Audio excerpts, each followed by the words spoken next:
ሳምንቱ ሀገራችን እንደተሰነበተ ዝግጅታችን አሁን ጀምሯል። የፕሮግራሙ ዋና አዘጋጅ ፋሲል ለገሰ ሲሆን ምክትል ዋና አዘጋጅና የማቀርብላችሁ ጥላው መልከ ነኝ። አለ ፍርድ ቤት ብያኔ ለ6 ወር በማረሚያ ቤት ማቆየት አከራካሪ ሆነዋል። ማብራሪያ እንሰጣለን። ለመጀመሪያ ጊዜ 6 ወር የማሰር መብት አላቸው። ግን ይህንን ለማሰር መብታቸውን ከተግባር ላይ ማዋል የሚችሉት ጥላውን ያላቸውን መረጃ የግዴታ ለዳኛ ማሳየት አለባቸው። በቂም ባይሆን የራብ አድማ የሚያደርጉ ሽብር ፈጣሪዎች በኃይል እንዲመገቡ የሕክምና ዶክተሮች መውሰድ ያለባቸው እርምጃ በቂ ድጋፍ አላገኘም። መልስ ለመቀበል እንሞክራለን። ለምሳሌ አንድ ሰው ወደ እኔ መጥቶ ወደ እኔ ማለት እኔ ሄጄ ዝም ብዬ ሰው ሕክምና ያስፈልግሃልና ቀዶ ጥገና ያስፈልግህ አስገድጄ ወደ ቀዶ ጥገና ክፍል አስገብቼ ላክምህ ማለት አልችልም። የእስራኤል ሕዝብ ንብረት የሆነው የጋዝ ክምችት ተግባር ላይ የሚውልበት መንገድ ለጊዜው መፍትሄ ያገኘ መስሎ ይታያል። መርሳት የለብንም። ይሄ የእስራኤል የተፈጥሮ ሀብት ነው። ኢትዮጵያውያንና ትውልደ ኢትዮጵያውያን በያዝነው ወር የትውልድ ሀገራቸውን ኢትዮጵያ በሰፊው መጎብኘታቸው ከፍተኛ የሙያ ርዕስ ነው። ባሳለፍ ነው ከዚህ በፊት ለ4 ቀናት ያህል ኦሮሚያ ላይ ነበረ። በማዕከላዊና ሰፋ ያለው ዘገባችን ሕይወቱ ካለፈበት ቀን ጀምሮ በከፍተኛ ሁኔታ ልባችንን የሚነካው የሻለቃ ባሻ ካሳሁን ባይነሳኝ ዓመታዊ መታሰቢያ ላይ ያተኮረ ይሆናል። ከአባቴ ወሰጂኝ እንዲህ አለችኝ። ይሄን ለሷ ማስረዳት ማለት ከባድ ነው። እንዴት ወስዳታለሁ? ከመጪው ሳምንት ማዕከላዊና ሰፋ ያለ ዘገባ በከፊል ኖረናል። ልጆች 5 ልጆች 5 ወንድሞች እህቶች ቀርተውብኝ ከዛም የትግርኛ ቋንቋ ማጠቃለያ ዜናና ውይይት በተመደበለት ጊዜ ይቀርባል። ኮሙኒስታዊ ውድብ ሽብራ ከም ዝኾነውን እዚ ውድብ ባዕሉ ካብ ዝሃቦ መግለጺ ንምርዳእቱ ኃይል እዩ። እንደተለመደው የያዝነው ሳምንት መጨረሻና የመጪው ሳምንት የአየር ጸባይ ትንበያ አለን። ከሁሉም በማስቀደም ዝግጅታችን በሳምንቱ ማጠቃለያ ዜናዎች በአማርኛ ቋንቋ እንጀምራለን። በሕገ ወጥ መንገድ ወደ እስራኤል የገቡት የውጭ ሀገር ዜጋዎች ከ1 ዓመት በላይ በማረሚያ ቤት መቆየት እንደማይችሉ የከፍተኛው ፍርድ ቤት በየነ። በብያኔው መሰረት በደቡብ እስራኤል በማረሚያ ወይም ጊዜያዊ ማረፊያ ቤት ከሚገኙት 3000 የውጭ ሀገር ስደተኞች 1200 የሚሆኑት በቅርቡ ይለቀቃሉ። የከፍተኛው ፍርድ ቤት ብያኔ በመንግስት በክነሴት ስራ ጣልቃ ገብነት ነው የሚሉ ብዙዎቹ ናቸው። በእስራኤል ቁጥጥር ስር ከሚገኘው ሜዲትራኒያን ባህር የጋዝ ክምችት መኖሩ ለሀገሪቱ ኢኮኖሚ እንደሚጠቅም ግልጽ ነው። የጋዙን አመጣጥ በማስመልከትም የተፈጠረው አለመግባባት ለጊዜው ከፊል መፍትሄ ያገኘ መስሎ ይታያል። ጠቅላይ ሚኒስትር ቢንያሚን ኔታንያሁና የኃይል ማመንጫ ሚኒስትር ዶክተር ዩቫል ሽታይንስ የሚያደርጉትን ጥረት አላቋረጡም። ስምምነት የደረሰ መስሎ ቢታይም የክነሴት በቂ ድጋፍ ያስፈልጋል። የውጭ ሀገር ዜና። በሶሪያ የሚካሄደውን የእርስ በርስ ጦርነት ለማቆም ኢራን ጥረት ማድረግ ጀምራለች። በያዝነው ሳምንት በአሳድና በተቃዋሚዎቹ መካከል የ48 ሰዓት የተኩስ ማቆም ስምምነት ተደርጎ ነበር። በተኩስ ማቆም ስምምነት ዳይሽ አልተሳተፈም። የእርስ በርስ ጦርነት እንዲቆም ኢራን ሩሲያን ጣልቃ አስገብታለች። በያዝነው ሳምንትም የሩሲያው የውጭ ጉዳይ ሚኒስትር ከሳውዲ አረቢያው አቻቸው ጋር በሞስኮ ተገናኝተው ተነጋግረዋል። በአክራሪዎች ተባረው የነበሩት የየመኑ ህጋዊ ፕሬዝዳንት በቅርቡ ወደ ሀገራቸው እንደሚመለሱ ተገለጸ። በለዘብተኛ ሱኒ የአረብ ሀገሮች የሚረዱት የየመኑ ፕሬዝዳንት ደጋፊዎች በቅርቡ ዋና ከተማዋን ሳንዓ ይቆጣጠራሉ ተብሎ ይጠበቃል። ኢራን በበኩሏ ተቀናቃኞችን ሁቲዎችን ለማዳን እየሞከረች ነው። ስፖርት። የአውሮፓ እግር ኳስ የቡድኖች ሊግ ሻምፒዮን በያዝነው ሳምንት ረቡዕ በግልጽ ታውቋል። ጨዋታው 90 ሳይሆን 120 ደቂቃ ፈጅቷል። የስፓኙ የአውሮፓ ሻምፒዮን ባርሴሎና ከስፓኙ የአውሮፓ ሊግ ሻምፒዮን ሴቪሊያ ጋር ያደረገው ጨዋታ ለፍጹም ቅጣት ጨዋታ 5 ደቂቃ ሲቀረው 5-4 በሆነ ውጤት ተፈጽመዋል። ሜሲ 2 ግቦች አስቆጥረዋል። የሳምንቱ አበይት ዜናዎች እነዚህ ነበሩ።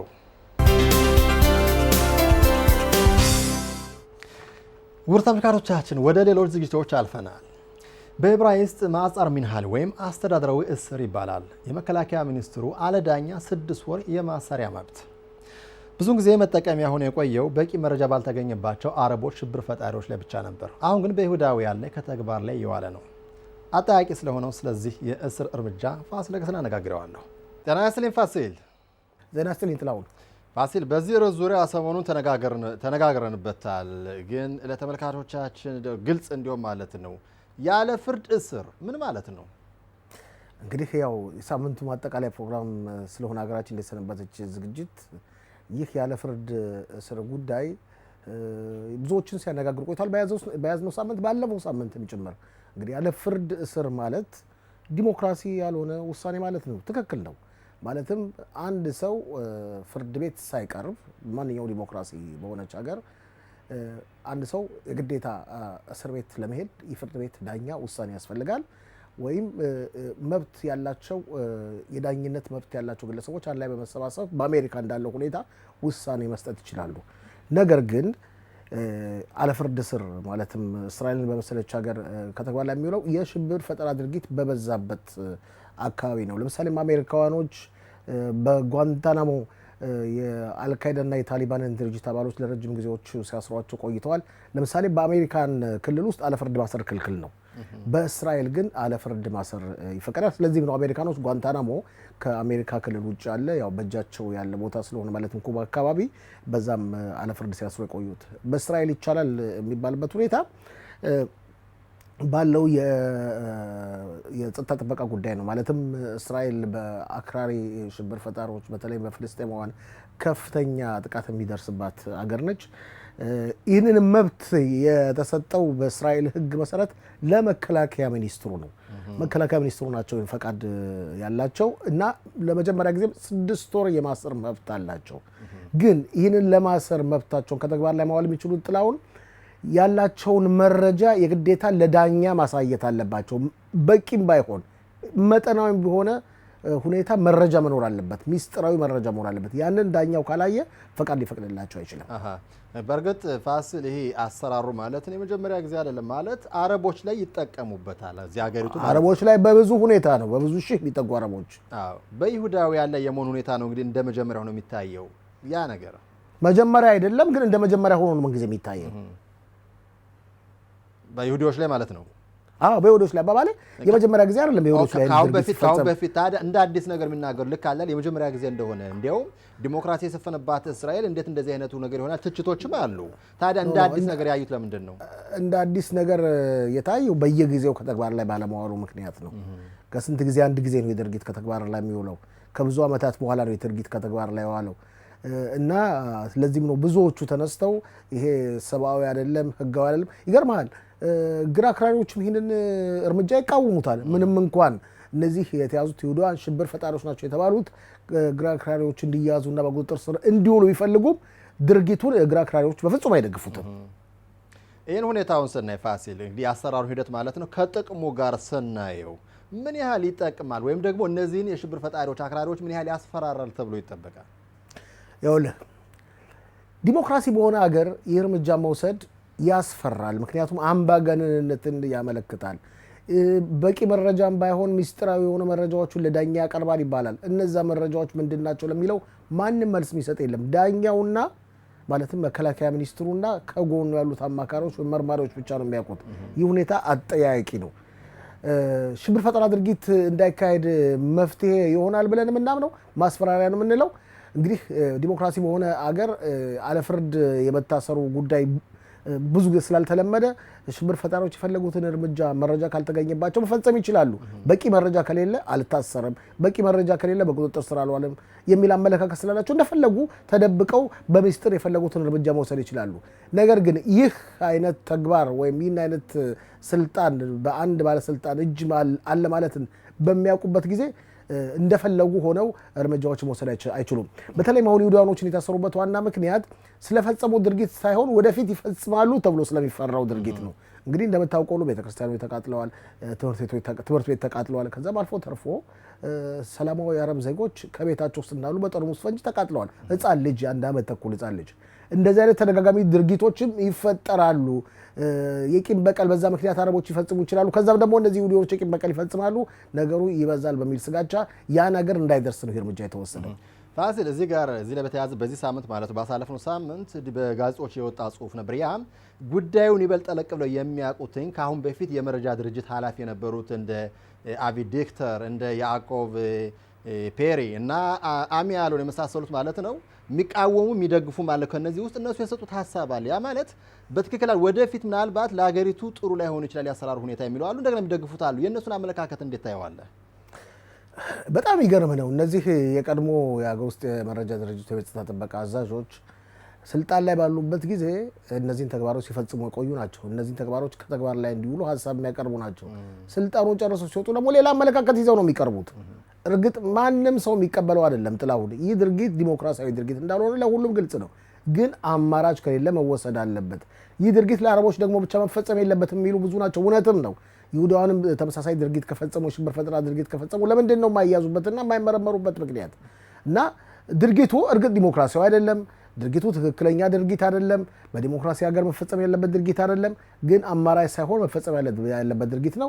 ስለዚህ የመንግስት የህግ አማካሪ ይህን ፈቃድ ሰጥቷል። ዝም ብሎ አይደለም መከላከያ ሚኒስትሩ እንደሌላው ጊዜ ዘለው አረቦች ጋር እንደሚያደርጉት ሁሉ እርምጃውን የወሰዱት አማክረው ጠይቀው አጤነው ነው ይህን እርምጃ ወሰዱት። የሀገር ውስጥ ጸጥታ ጥበቃ አዛዦች በጣም የሚገርምህ ነው፣ ስልጣን ላይ ያሉ ብዙ ነገሮችን የሚያደርጉ ነበሩ። ከስልጣን ከወረዱ በኋላ ሰላማዊያን ናቸው፣ ሰብአዊ ዜጎች ናቸው፣ ሰብአዊ እንክብካቤ መደረግ አለበት ብለው የሚያምኑበት ናቸው። ተነስተው የሰው ልጆችን መብት አክባሪዎች ሆነው ቁጭ ይላሉ። ፋሲል መቼም እንግዲህ አሁን እንዳለ ሆኖ ወደፊት እንግዲህ ምናልባት ወደፊቱን ነው ያ ማለት እንግዲህ አንተም እንዳልከው መግቢያ ላይ የመከላከያ ሚኒስትሩ ናቸው እንግዲህ አሁን ይህንን ስልጣን የተሰጣቸው። ምናልባት ወደፊት በአገሪቱ በክነሴት ዘንድ እንግዲህ ህግ ይወጣና ይጸድቅ የሆነ ተመሳሳይ የሆነ ነገር ኖ ይሄን በፍጹም ህግ ላይ ሊቀርብም አይችልም፣ ህግም ሊጸድቅ አይችልም። ይሄ ለአስቸኳይ ጊዜ እንዲጠቀሙበት የመከላከያ ሚኒስትሩ የተሰጠ ስልጣን ነው። እንደውም ጭራሽ ይሰረዝ የሚሉ ብዙ ናቸው። ነገር ግን በተቻለ መጠን ይህንን ስልጣን አስቸኳይና አሳሳቢ ባል ካልሆነ በስተቀር እንደማይጠቀሙበት መከላከያ ሚኒስትሩ ግልጽ ነው።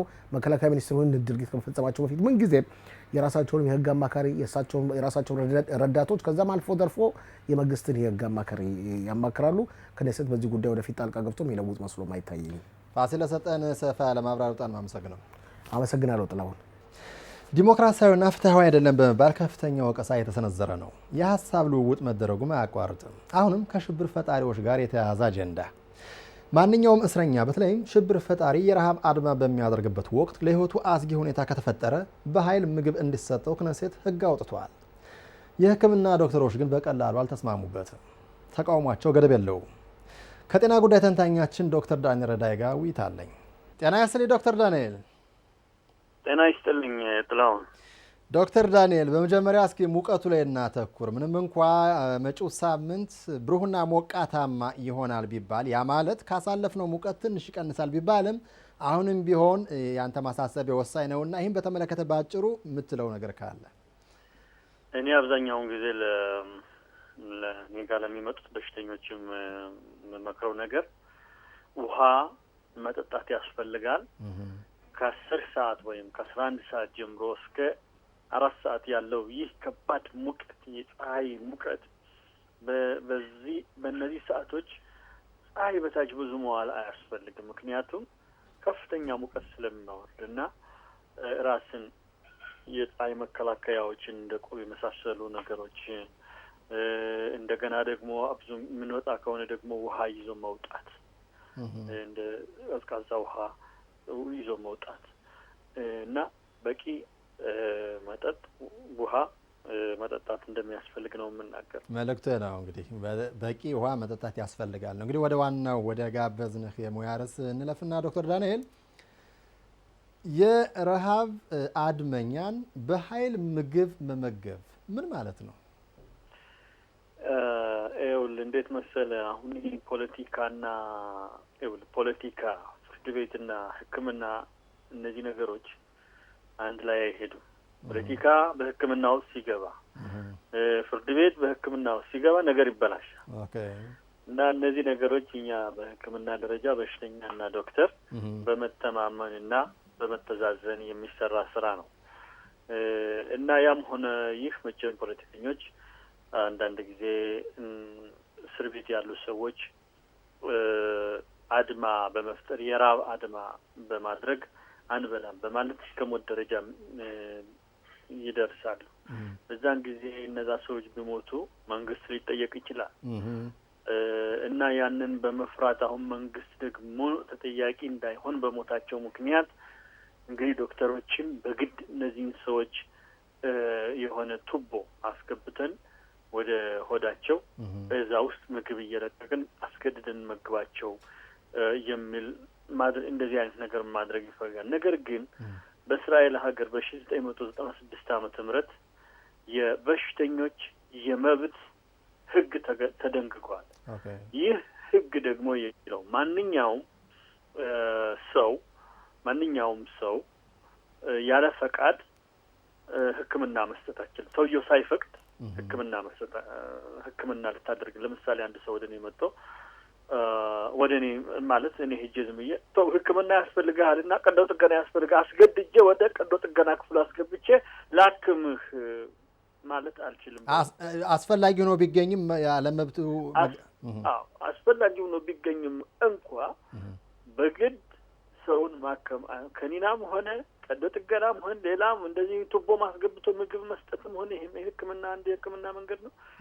ምንም አይነት ሕክምና ሰውን አስገድዶ ማከም አትችልም፣ ሰውየው ሳይፈቅድ ማለት ነው።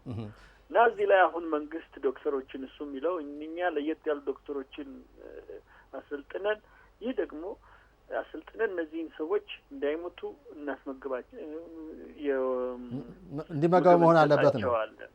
እና አሁን መንግስት የሚመስለው ልክ መልካም ነገር እንዳደረገ አድርጎ ማምጣት ያስፈልገን፣ ነገር ግን ይህ ከህጉ ጋር ግልጽ ነው። እዚህ ላይ ዶክተር ዳንኤል እዚህ ላይ ላቋርጥህና ዶክተር ዳንኤል እናንተ እንግዲህ የህክምና ዶክተሮች ማለት ነው የመጀመሪያው ዓላማችሁና የመጀመሪያው ግዴታችሁ ማለት ይቻላል የሰው ልጆችን ህይወት ማትረፍ ነው አይደል እንዴ? በዚህን ጊዜ አሁን ይሄ የራብ አድመኛ ማለት ነው ምናልባት ካልበላ እንደ ምሳሌ ብንወስደው ይህን አሁን እስር ቤት የሚገኘው ማለት ነው እንግዲህ ከ50 በላይ ቀኖች አልፈውታል ይባላልኝ። አሁን እንደዚህ አይነት አጋጣሚ ላይ ያለ ከመሞቱ በፊት እናንተ የምትቃወሙበት ምክንያት ምንድን ነው? ለምን አትሰጡትም ዶክተሮች? ይኸውልህ እኛ ማለት እንግዲህ ገብቷል፣ አባባሌ ገብቷል። ጥያቄ ማለት ህይወት ማታድኑበት። ምን መሰለህ እኛ አሁን ለምሳሌ ሆስፒታል ሁልጊዜ ስንሰራ እኔ አልፈልግም መድኃኒት አልፈልግም ካለኝ ሰውየው ንጹህ ሊና ካለው በቃ እነግረዋለሁ ጥሩ እንዳልሆነ ልትሞት ትችላለህ ብዬ አስረዳዋለሁ። ይህን ሕክምና ተቀበል ካልሆነ ችግር ይመጣል ብዬ አስረዳዋለሁ። ሰውየው ግን በትክክል እኔ አልፈልግም ብሎ እንትን ካለ ከተናገረ እና ኖርማል እስከሆነ ድረስ በምንም አይነት እኔ እሱን አሁን አንድ ሕክምና ባደርግ ልክ ሰውየውን እንደ ምን ልበልህ በቃ የሰውየውን መብት ገፍፌ አንድ ጉዳት እንዳደረስኩበት ነው የሚቆጠር በህጉ መሰረት። እና በዚህ አይነት ሁኔታ ነው እኛ ያደግነው። እዚህም ስንሰራ እንደዛ ነው። አሁን ተቃራኒ ነገር ነው የሚጠይቁን እና ብዙ ዶክተሮች እንዴት እኛ ከምናውቀው ከምንሰራው በላይ እንዴት አስገድዳችሁ ደግሞ ምግብ ሕክምና ስጡ እንባላለን። እና ይህንን ብዙዎች አይደግፉትም። ምክንያቱም እኛ የሰዎችንን ሀሳብ አክብረን ትፈልጋለህ ወይ ጠይቀን ፈቃድ ተቀብለን ነው ብዙዎችን የምናክማቸው። ሁሎችንም የምናክም ማንኛውም ሰው ያለ ፈቃድ አናክምም። እና አሁን ደግሞ ተቃራኒ ነገር ሲሉ በጣም ብዙ ሰዎች ይቃወማሉ። እንግዲህ በሐኪሞችና በፖለቲከኞች እንዳልከው ማለት በሀገሪቱ መካከል እንግዲህ ቅራኔው እንዳለ ነው። እዚህ ጋር በተያያዘ ዶክተር ዳንኤል ሌላ እንደ ምክንያት የተጠቀማችሁበት አባባልም አለ። ያም በኃይል ምንሰጠው ከሆነ ማለት ነው እንግዲህ ለበሽተኛው ለዚህ ለራብ አድመኛው በጤናው ላይ ህውከት ሊያድርበት ይችላል፣ በህይወቱ ላይም ለህይወቱ አስጊ ይሆናል ያላችሁት ሁኔታ አለ። ያ ማለት ምንድን ነው? ማለት ያው እሱን እንኳን እሱን ማለት ይህ የህሊና ነገር ነው እንጂ ማለት መብቱን ከመጋፋት ውጪ ቅድም የጠቀስከው ምክንያት ዶክተር ዳንኤል እንግዲህ ከመብቱ አኳያ ነው። እኛ መብቱን እሱ ያና ፍላጎት ምንሰጠው ከሆነ እኛ የፈለግነው ነገር መብቱን ተጋፋን ማለት ነው ብላችኋል። ግን ከዛም አልፎ ብንሰጠውም በህይወቱ ላይም ራሱ ለህይወቱ አስጊ ሊሆን ይችላል። ያ ማለት ከጤና አንጻር ምን አይነት ውከት ምን አይነት ችግር ያሳያል? እውነትህን ነው። ሰው ራሱ ምግቡን በአፉ እየበላ እንደ ማንኛውም ሰው ቢበላ እንወዳለን። ነገር ግን ማንኛውም ወደ ሰውነት ውስጥ የሚገባ ነገር ወይም እንደ ቱቦ እስከ ሆድ ውስጥ በዚህ በጉሮሮ አድርጎ በዚህ በሆድ ውስጥ የሚገባ ቱቦ እዛ ላይ ለብዙ ጊዜ የሚቀመጥ ከሆነ ያ ነገር ሳይድ ኢፌክት አለው ወይም ደግሞ ተጽዕኖ ያሳድራል። ችግር አለ የሚያመጣው ችግር ለብዙ ጊዜ እንደዛ ብሎ የሚቆይ ከሆነ አንዳንድ ችግሮች ሊያመጣ ይችላል። እና ማለት የሚፈልጉት ሰውየውን አበላን ብለን ሌላም ችግር ሊመጣ ይችላል ነው የሚሉት። ያስመቸም ነገር ግን ብዙዎች ግን የሚቃወሙበት ምክንያት ይህ ሳይሆን ብዙዎች የሚቃወሙበት ምክንያት ከህሊና አንጻር እኛ ከምንሰራው ሰዎችንን በአክብረን ፈቃዳቸውን ተቀብለን እንዴት ነው ትፈልጋ? ገብቶኛል፣ እፈልጋለሁ፣ እስማማለሁ ብሎ ሰውየው ሲቀርብ ነው እኛ እንጂ የምናክም ኑ እናክማችሁ ብለን በግድ በፖሊስ በምን ማንንም ሰው አክምንም አናውቅም። ማንንም ሰው እንዲህ አድርጎ የሚያክምም የለም በእስራኤል ሀገር። ወደፊትም አይሆንም ነው የምትለው? አዎ። እና አሁን ከህግ ውጭ የሆነ ነገር ስለሆነ ነው የፖለቲካ ሁኔታ ስለሆነ ነው አሁን እና መንግስት አሁን ለየት ያሉ ዶክተሮችን አሰልጥኜ እሺ የሚሉ ዶክተሮችን አሰልጥኜ ልዩ ቦታ ልዩ እንደ ትንሽ ሆስፒታል የሚመስል ነገር እንደ ሚዩን የሚመስል ነገር አቋቁሜ እዛ ቦታ እነዚህ ዶክተሮች እነዚህን እስረኞች እንዲመግቧቸው ማድረግ እፈልጋለሁ ይላል። ያው እንደምታየው ፖለቲካ ነገር ነው እንጂ በየሆስፒታሉ የሚደረግ ሁኔታ አይደለም። አነጋጋሪ ርዕስ ነው። ለጤና ጉዳይ ተንታኛችን ዶክተር ዳንኤል ረዳይ ለሰጠን ሰፋ ያለ መረጃ በጣም አመሰግናለሁ። አመሰግናለሁ። ውድ ተመልካቾቻችን ዝግጅታችን እንደቀጠለ ነው። ብዙ የሚጠብቁን ዝግጅቶች አሉ። ለተወሰኑ ደቂቃዎች አዳዲስ ዝግጅቶችን አስተዋውቀን ካፍታ በኋላ እንመለሳለን። አብራችሁን ቆዩ።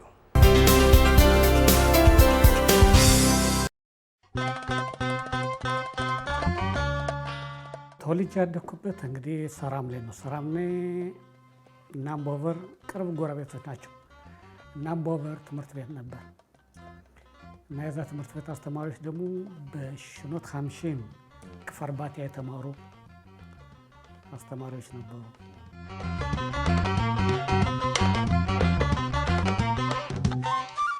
አዘዞ ስንማር ቀላል አንደል ነበር። እኔና የኔ ጓደኞች እኔን የመሰሉ ቤት ተከራይተን ገንዘብ የለንም የሚሰጠን ያው ዳቦ ይዘን ነው የምንሄደው። ያንን እስከ ሳምንት እየበላ ነው የምንማር ነበር። የምቆራበት ሰው ነው ያን ሁሉ ስቃይ አሳልፎ ከዚህ ደረጃ የሚደርስበት በጣም ትልቅ ኮህ ያለው ሰውዬ ነው።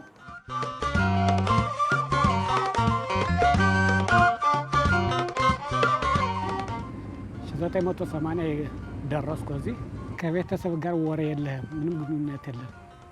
በተለይ እኔ የኢህአፓ አባል ስለነበርኩ ደብዳቤ መጻፍ ላይ የማልችልበት ሁኔታ ነበር። ምክንያቱም ያ ደብዳቤ ወላጆችን አደጋ ላይ ሊጥል ይችላል።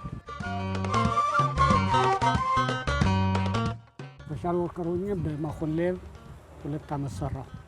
مالك لمشل ميابا كنت خلي شوف نفسي اخر የምንፈልገው ነገር ከጠየቅን ከኛ የሚጠበቀውን ማድረግ ከቻልን የማናገኝበት ምንም እንትን የለም። ይህ ልዩ ዝግጅት የፊታችን ሰኞ ማታ 9 ሰዓት ተኩል ላይ እንደገና በድጋሚ ማክሰኞ ማታ 11 ሰዓት ላይ ይቀርባል። ጤና ይስጥልኝ ውድ ተመልካቾቻችን፣ አገራችን እንወቅ የሚል ተወዳጅ ፕሮግራማችን አሁን ጀመረ። ይህ ፕሮግራም 3ኛ ዓመቱን እያከበረ ነው።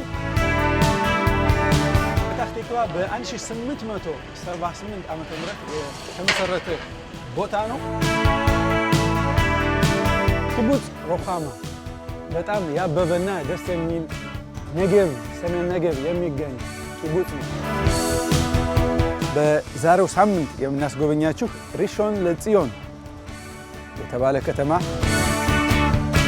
እስራኤልንም እንደገና ከ2000 ዓመት በኋላ መጠው ለመመስረት በጣም ጉጉቱ ስለነበራቸው ለመጀመሪያ ጊዜ ሪሾን ለጽዮን የዕብራይስጥ ትምህርት ቤት ተብሎ ተሰይሞ ይከፈታል ማለት ነው። ይሄም በ1888 ዓመተ ምህረት ይህ ዝግጅት ዘወትር ማክሰኞ ማታ 8 ሰዓት ተኩል ላይ እንደገና በድጋሚ ረቡዕ ከቀትር በኋላ 3 ሰዓት ላይ ይቀርባል።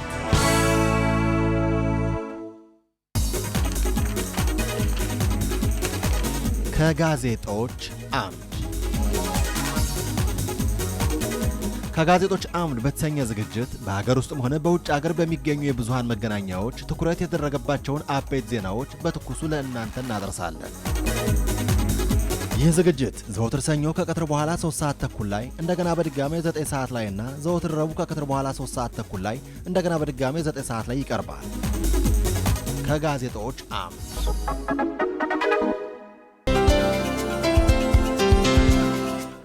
ውድ ተመልካቾቻችን ከማስታወቂያዎቹ በኋላ ወደ ሌሎች ዝግጅቶች ተመልሰናል። አክራሪዎችና ሽብር ፈጣሪዎችን በማስመልከት የምናደርገው ውይይት ለጊዜው ይበቃል። አሁን ደግሞ ኢኮኖሚ።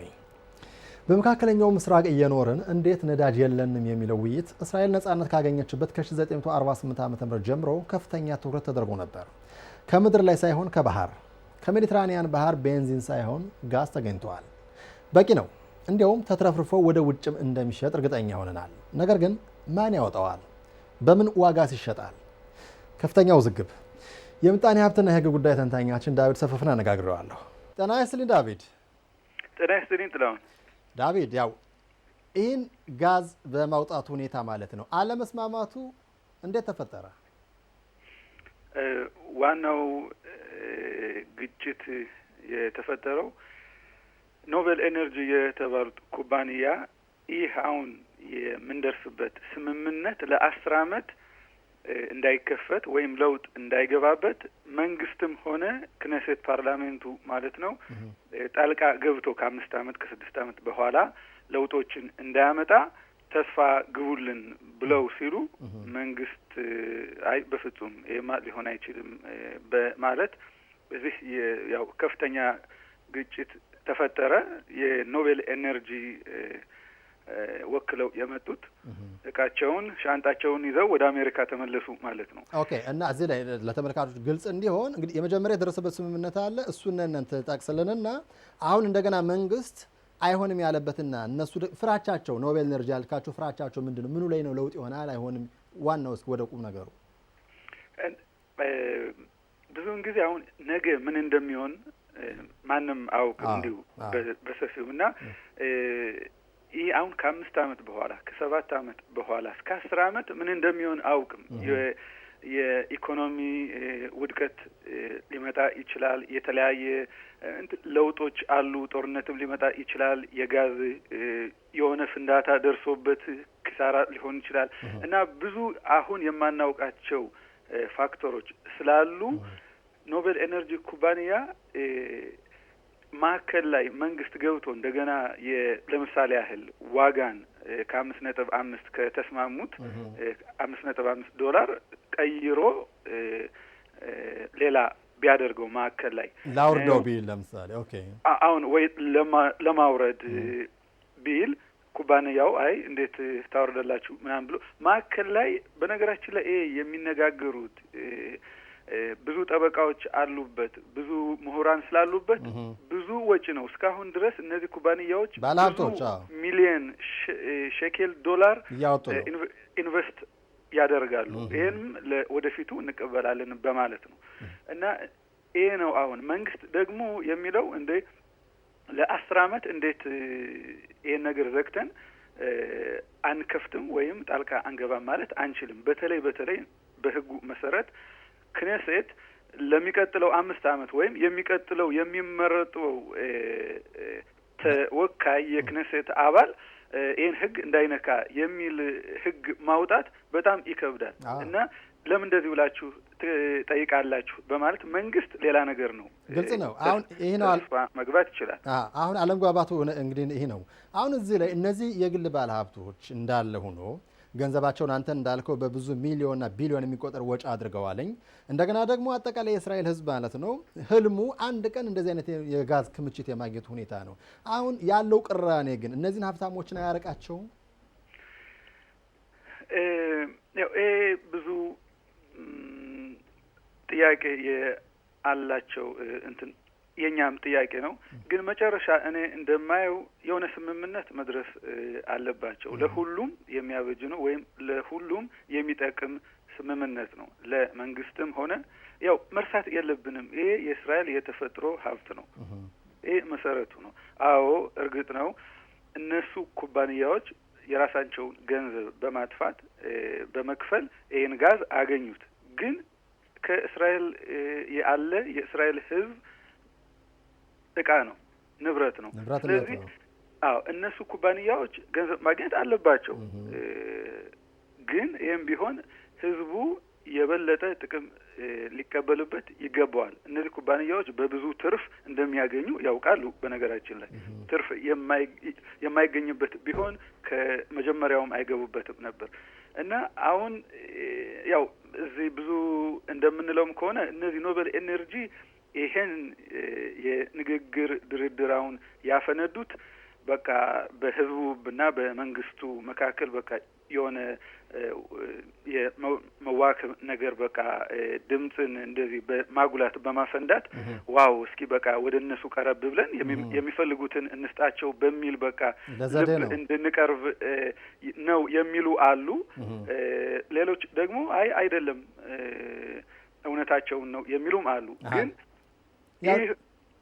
ለግል ጥቅማቸው ለዘዴያቸው ነው ማለት ነው የሚያደርጉት። እዚህ ጋር በተያያዘ ዳዊት አሁን ችግሩ መንግስት ወይም አገሪቱና እነዚህ ግል ባለሀብታሞች እንደ ኖቤል ኤነርጂ ማለት ነው እንግዲህ ካናዳና አሜሪካ ባለሀብቶች እነሱ ብቻ ሳይሆን አሁን እዚህም ራሱ ካቢኔው ያጸደቀው በክነሴት የፓርላማ አባላት ማለት ነው አልተቀበሉትም። ያ ነገርስ እንዴት ነው?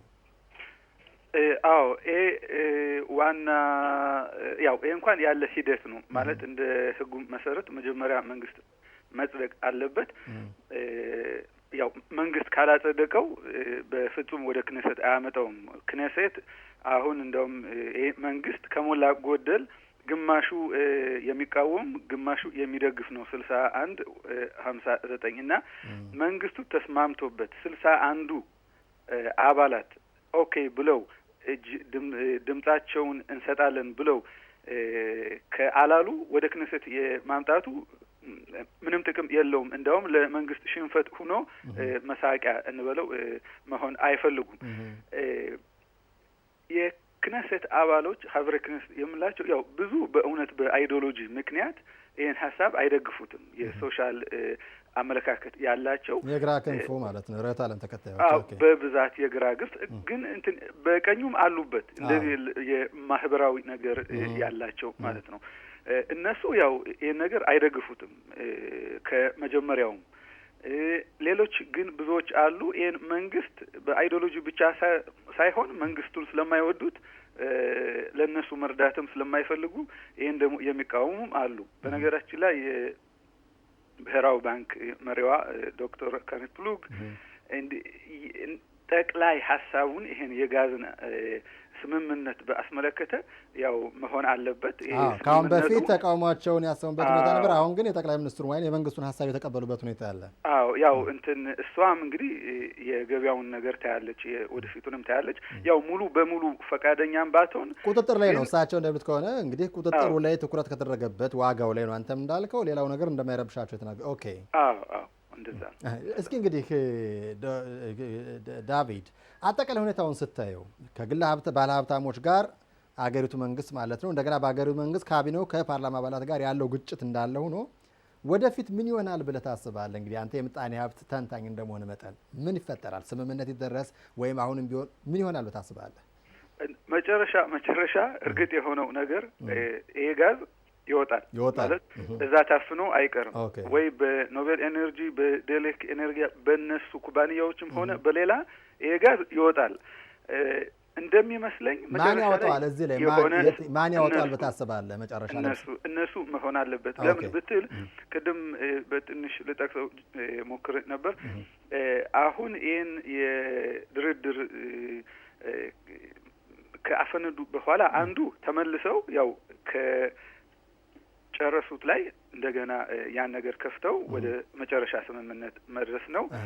ሌላው ሁለቱም ወደ አንድ መስክ ካልደረሱ ምን ይሆናል? ወደ ፍርድ ቤት ይካሄዳል ማለት ነው። ወደ ፍርድ ቤት ሄዱ ማለት 4-5 ዓመት ይሄ ፕሮጀክት ቆመ ማለት ነው።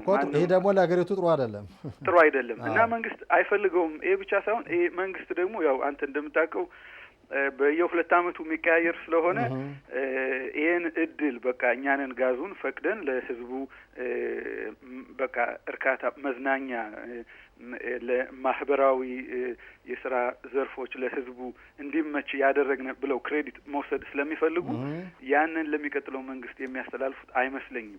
ግን ቢሆንም ይሄ መንግስት በጣም የጠበበ የድምጽ ስለሆነ 61 ብቻ ስለሆኑ ነገሩ ትንሽ ያሳስባል። ግን እንደሚመስለኝ መጨረሻ ብለው ይህን ጋዝ ማውጣት አለባቸው። ግልጽ ነው። ያው እንግዲህ ጊዜ ሊወስድ ይችላል። ቢሆንም ግን የጋዙ ክምችት ይወጣና ሀገሪቱ ህዝብ ተጠቃሚ ይሆናል የምትለው የምጣኔ ሀብት ጉዳይ ተንታኛችን ዳዊት ሰፍ በጣም ነው አመሰግናለሁ። ዳዊት እናመሰግናለን። የኃይል ማመንጫ ሚኒስቴር ስምምነት ላይ መደረሱን አስታውቀዋል። ነገር ግን ዋናው ወሳኙ ተግባር ላይ እንዲውል የሚያጸድቀው ክነሴት ነው። ኢትዮጵያ የአንደኛው ክፍለ ዘመን የአፍሪካ መሪና ኮከብ ሀገር ነች። በመላው ዓለም ተበታትነው የሚኖሩት ልጆቿም አገራቸው መመለስ፣ መኖር አለበለዚያም መጎብኘት የሚችሉበት መንገድ እየተመቻቸ ነው። በያዝነው ሳምንት ለየት ባለ ሁኔታ አዲስ የተነደፈ እቅድ በተግባር ላይ የዋለ ነው።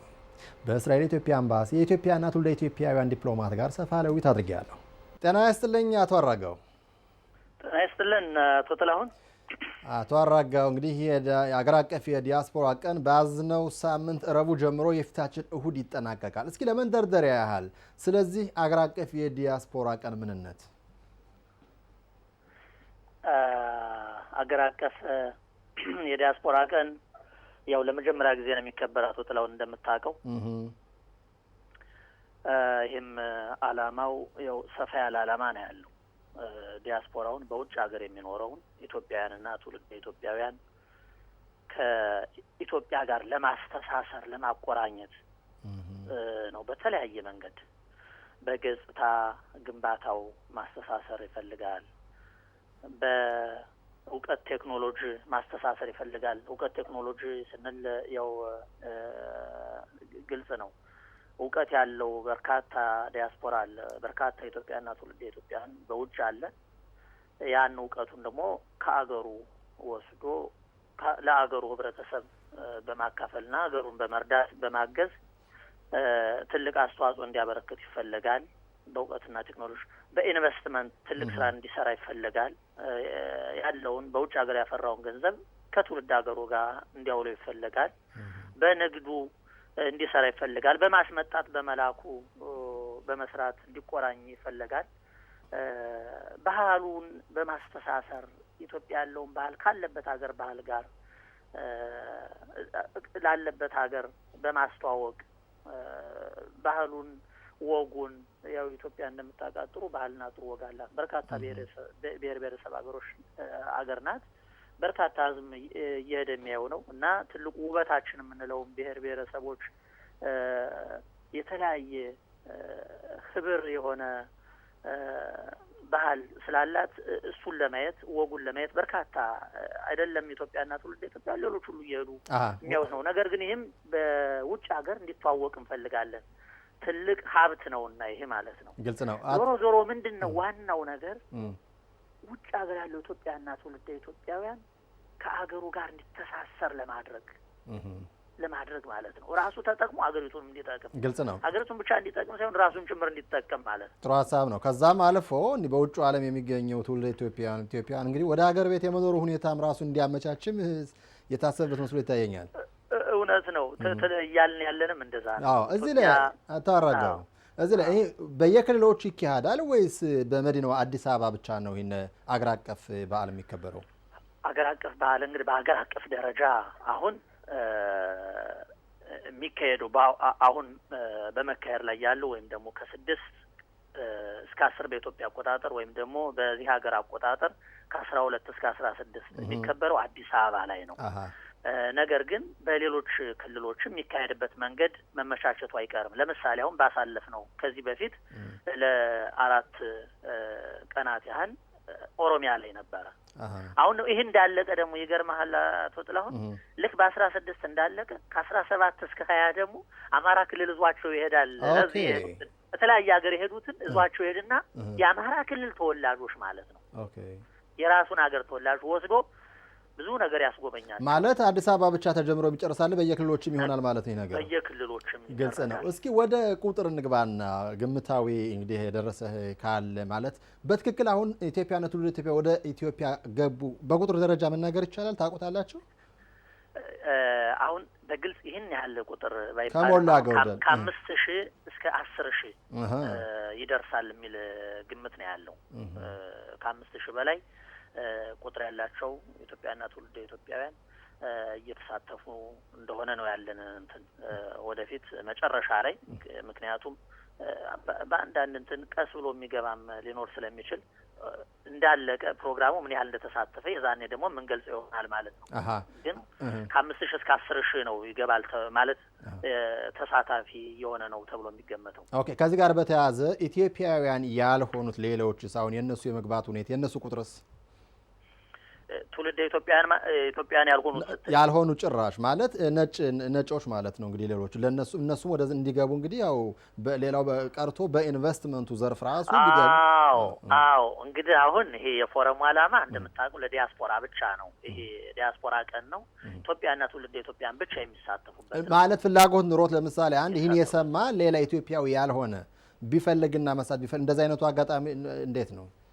እዚህ ላይ አይቻልም። ያው እንደምታውቀው በተለያዩ ኢንቨስትመንት መስኮች ያው እንደተለመደው ሂዶ መሳተፍ ይችላል። ግልጽ ነው። ይሄን ለኢትዮጵያውያንና ትውልደ ኢትዮጵያ ግን ለራሳችን ሰዎች ብቻ ኢትዮጵያና ትውልደ ኢትዮጵያን ብቻ ተብሎ የተዘጋጀ እና ወደፊትም የሚቀጥል አሁን የመጀመሪያው ነው የሚቀጥል ይሆናል ማለት ነው። ኦኬ ከዚህ እንግዲህ ከተወሰኑ ሳምንታት ወደ ወር ይጣጋልኝ በእኛ ጣቢያም ራሱ እናንተ ይህን በተመለከተ ማስታወቂያዎችን አስተላልፋችሁ ነበር። በእኛ እዚህ እስራኤል አሁን ባሉ ኢትዮጵያና ትውልደ ኢትዮጵያ ወደዚያ የመዱ ሁኔታ አስመዝጋኝ ቁጥር ነበር። የሄዱበት ሁኔታ እንዴት ነበር?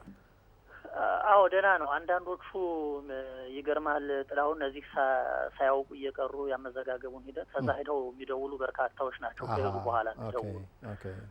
ነገር ግን ያው እንደሚታወቀው በእናንተ ቴሌቪዥን ፕሮግራም ሆነ በሬዲዮ ፕሮግራም በርካታ ጊዜ ተነግሯል።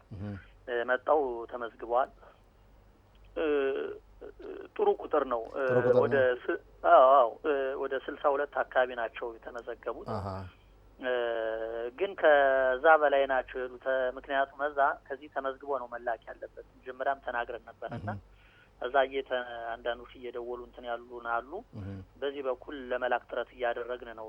ስማቸውን መዝግበን ተሳትፎ እንዲያደርጉ ለመላክ ጥረት እያደረግን ነው። በዚህ በኩል እዛ ሄዱትን ቀድመው ማለት ነው። አቶ አራጋውን እዚህ ላይ እንግዲህ በእርግጥ የኢትዮጵያ ሕዝብና መንግስት ያው በውጭ ዓለም የሚኖሩትን ኢትዮጵያን ትውልደ ኢትዮጵያውያን ወደ ሀገር ቤት እንዲመጡና ይህን የመጀመሪያ አገር አቀፍ አዘጋጅቷል። አሁን የሚጠብቃቸው ነገርስ እነዚህ የሄዱት እንግዶች ማለት ኢትዮጵያውያንና ትውልደ ኢትዮጵያውያን ከዛ በሀገሪቱ መንግስት ደረጃ የተመቻቸላቸው አይደል ልክ እንዲስባቸው አይደለም ወደዛ ሄደው ትስስሩን እንዲያጠብቁና ኢንቨስት እንዲያደርጉ ብቻ ሳይሆን እንደው የመመለሱ ሁኔታም ራሱ ተጽዕኖ እንዲያሳድ ወደዛው ኢትዮጵያ ውስጥ እንዲኖሩ ማለት ያመቻቸው የሚጠብቃቸው ነገር ምንድን ነው?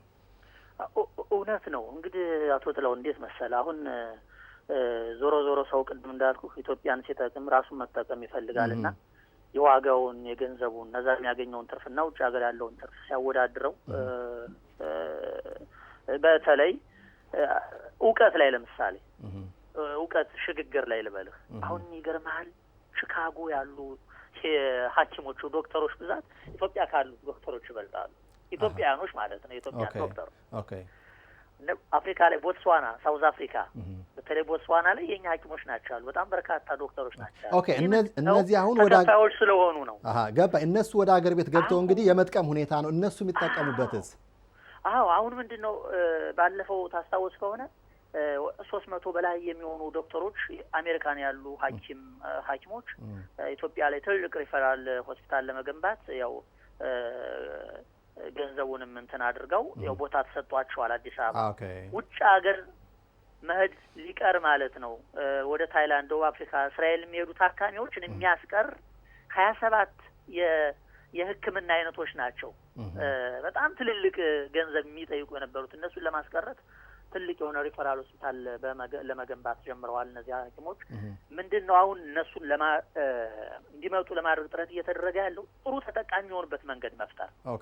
ለምሳሌ አሁን ይደራጁና ሆስፒታል የሚገነቡ ከሆነ ከዛ ውጭ ሀገር ሄደው ተቀጥረው ከሚሰሩ ሀገራቸው ሆስፒታል ገንብተው ቢሰሩ የበለጠ ተጠቃሚ ይሆናሉ ማለት ነው። በጣም አየው። ስለዚህ ዞሮ ማስተሳሰሪያው ጥቅም ነው እና ኢትዮጵያ ላይ መስራት ከቻላችሁ ከመንግስት ጋር ተባብሮ ብድር በመጠየቅ ሊሆን ይችላል፣ በጋራ በመደራጀትም ሊሆን ይችላል። ከሰሩ አሁን ውጭ ሀገር ካሉበት በላይ መጠቀም ይችላሉ። ግልጽ ነው። አቋም አለ። ግልጽ ነው። አቶ አራጋው ስለዚህ በኢንቨስትመንቱም በሌላውም በዚህ መንገድ ሂደው እንዲሰሩ ነው የሚፈለገው። ግልጽ ነው። በእስራኤል የኢትዮጵያ ኤምባሲ ኢትዮጵያና ትውልደ ኢትዮጵያውያን ጉዳይ ኃላፊ አቶ አራጋው ጥላሁን ለሰጠህን መረጃ በጣም አመሰግናለሁ። እኔም አመሰግናለሁ አቶ ጥላሁን። ውድ ተመልካቾቻችን ዝግጅታችን እንደቀጠለ ነው። በቀጣዩ ሀገራችን እንደሰነበተ ዝግጅት የሚጠብቀን በማዕከላዊና ሰፋ ያለው ዘገባችን ህይወቱ ካለፈበት ቀን ጀምሮ በከፍተኛ ሁኔታ ልባችንን የሚነካው የሻለቃ ባሻ ካሳሁን ባይነሳኝ ዓመታዊ መታሰቢያ ላይ ያተኮረ ይሆናል። ከአባቴ ወሰጂኝ እንዲህ አለችኝ። ይሄን ለሷ ማስረዳት ማለት ከባድ ነው። እንዴት ወስዳታለሁ? ከመጪው ሳምንት ማዕከላዊና ሰፋ ያለ ዘገባ በከፊል ይኖረናል።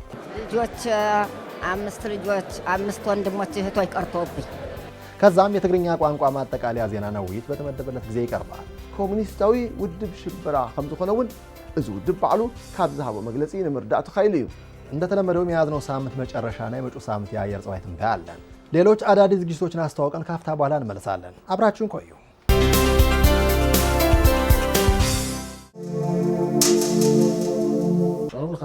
שלום.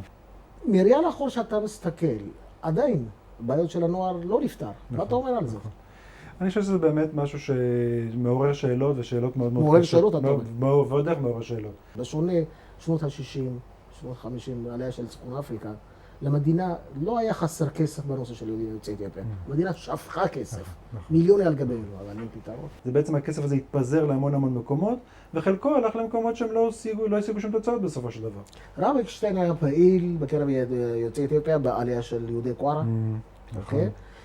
ובבניית בתי כנסת וכל מיני מסעות. זה מה שאתם עושים בלבד? לא, ממש, ממש. בבקשה, אני מדבר בקרב העדה. כן, בקרב העדה. כי זה לא ידוע. כל העלייה האחרונה המאורגנת מגונדר, שהייתה בעצם... כל העלייה. 50% מהעלויות של הסוכנות היהודית בגונדר הייתה של הקרן לידידות. 50% מהעלות. ציון, אף אחד לא מדבר על זה. ይህንና ሌሎችን የፊታችን ሰኞ ማታ 8 ሰዓት ተኩል ላይ እንደገና በድጋሚ ማክሰኞ ከቀጥር በኋላ 5 ሰዓት ላይ ይዘንላችሁ እንቀርባለን።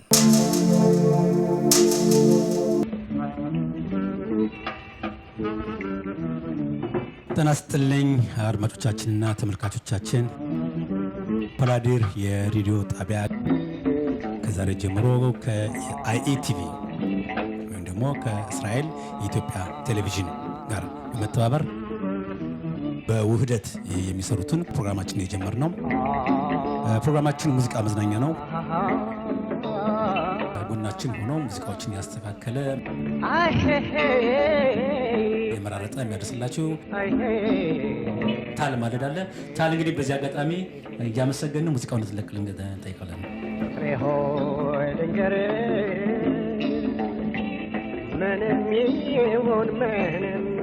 አሁን ብዙ ነው፣ ሰፊ ነው፣ ሰፊ ነው፣ ውቅያኖስ ነው። እውነት በሆነ ስለዚህ ዘፈን እኔ ጥላሁን ጠይቃለሁ። እሺ እንዴት ነበረ ጋሼ ይሄን ዘፈን? ስለ እኔ ራሴ አላውቅም ነው።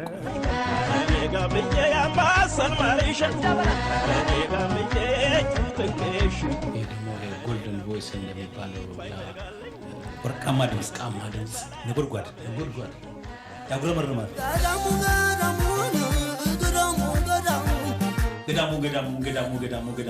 ገዳሙ የሱ ሙዚቃ ከማንም ቤት ይለያል ብዬ ያላምነው። ይህ መዝናኛ የተሰኘው በእስራኤል የኢትዮጵያ ቴሌቪዥን ጣቢያና አዲር ድምጽ ራዲዮ በመተባበር የተቀነባበረ ተከታታይ ዝግጅት ዘወትር ረቡዕ ማታ 8 ሰዓት ተኩል ላይ እንደገና በድጋሚ ሐሙስ ከቀትር በኋላ 5 ሰዓት ተኩል ላይ ይቀርባል።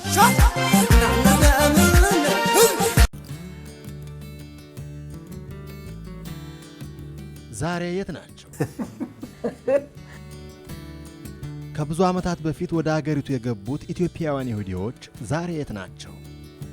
ለሁለተኛ ጊዜ የምናቀርበው አዳዲስ ታሪኮችን ያዘለ ዛሬ የት ናቸው የተባለ ተከታታይ ዝግጅት ዘወትር ረቡዕ ማታ 9 ሰዓት ላይ እንደገና በድጋሚ ሐሙስ ከቀትር በኋላ 2 ሰዓት ተኩል ላይና 5 ሰዓት ተኩል ላይ ይቀርባል። ውድ ተመልካቾቻችን አሁን ደግሞ ወደ ማዕከላዊና ሰፋ ያለው ዘገባችን ክፍለ ጊዜ አልፈናል። ሻለቃ ባሻ ካሳውን ባይነሳኝ ነፍስ ይማር የማይረሳ ጀግና ነው። በየጊዜው ባለቤቱን በመናነጋግርበት ጊዜ ልባችን ለሁለት ይከፈላል። ለማስታወስም በየዓመቱ የሩጫ ስነ ስርዓት ተካሂዷል። ሻለቃ ባሻ ካሳውን ስፖርትና ሩጫ ይወድ ነበር። የዘጋቢያችን እስራኤል ፈቃዱ ዘገባ ነው።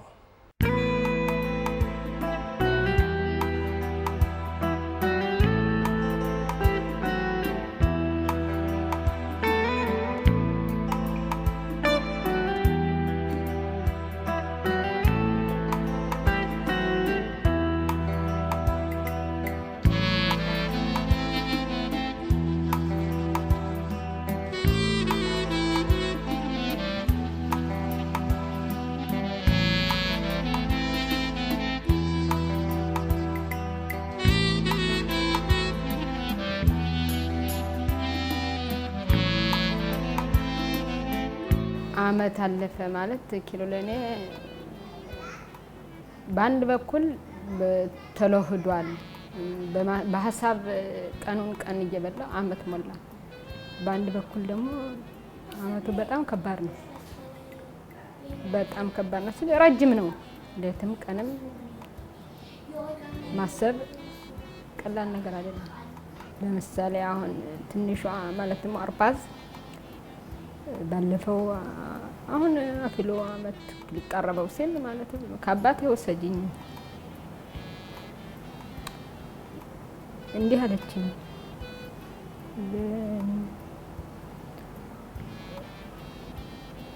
ይሄን ለሷ ማስረዳት ማለት ከባድ ነው።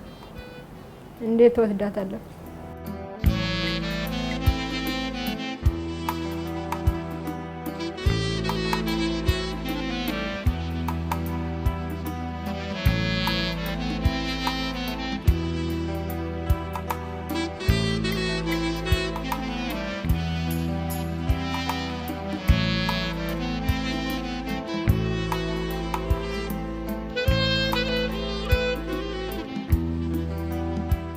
መቼም እንደው የኔ መከራም ቢሆን ህዝብ በሙሉ እኔን ስለገደፈ እኔን ስላዘነ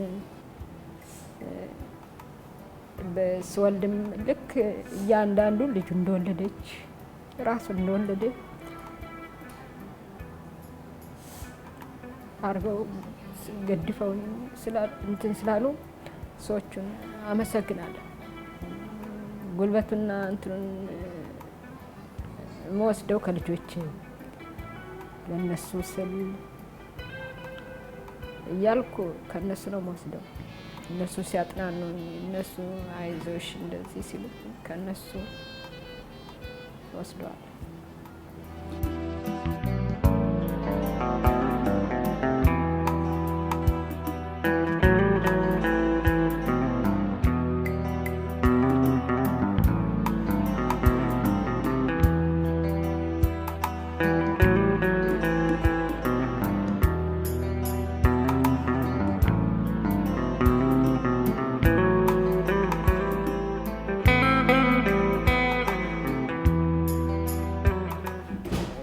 ተሞተ ዛሬ አመቱ ነው።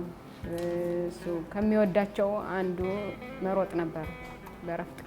በረፍት ጊዜውም አንዳንድ ጊዜ ማታ አንዳንድ ጊዜ ጋም ከሰዓት በኋላ ይሮጣው። አሁን የምናደርገው ዛሬ ለሱን ለማስተዋስ መቼም ለጤና እንዲያው ከስፖርት አንዱ መሮጥ ነው ለጤና ብሎ የሚያምንበት ነበር። ጋም ሌሎችንም የሚሮጡ እንደዚህ ጥሩ ነው እያለ እኔንም ቢሆን ስለይ ነበር። ከሳው መጀመሪያ እሱ ወታደር መሆኑን ታውቃላችሁ። ውትድርና ከ21 አመት በላይ የተዋጋ ተዋጊ የጦር መሪ ነው ነበረ።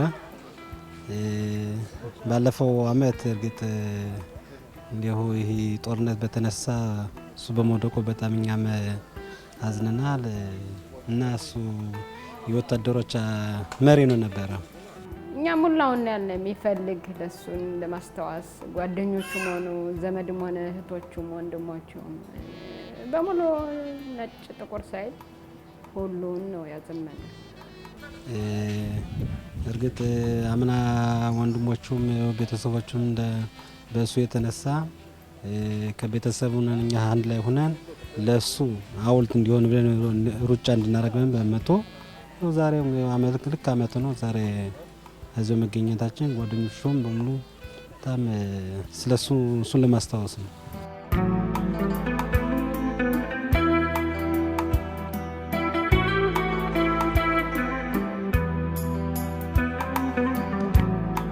אנחנו החיילים של החטיבה הצפונית מגיעים לכאן לכבד את זכרו של דני קלסאון, זיכרונו לברכה, שהיה גשש בחטיבה הצפונית ונהרג שנה שעברה במהלך מבצע צוק איתן, ולתת לו ולמשפחה שלו כבוד, להוקיר את העבודה שהוא עשה בחטיבה.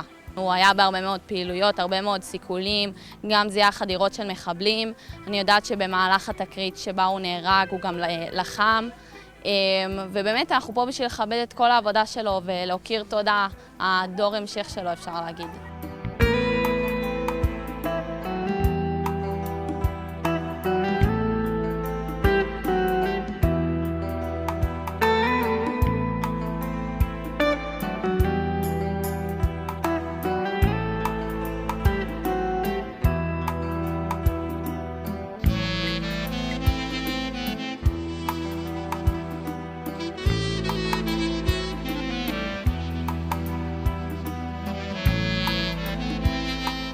የዛሬው ውድድር በርግጥ ወንድሜ በህይወት ዘመኑ እያለ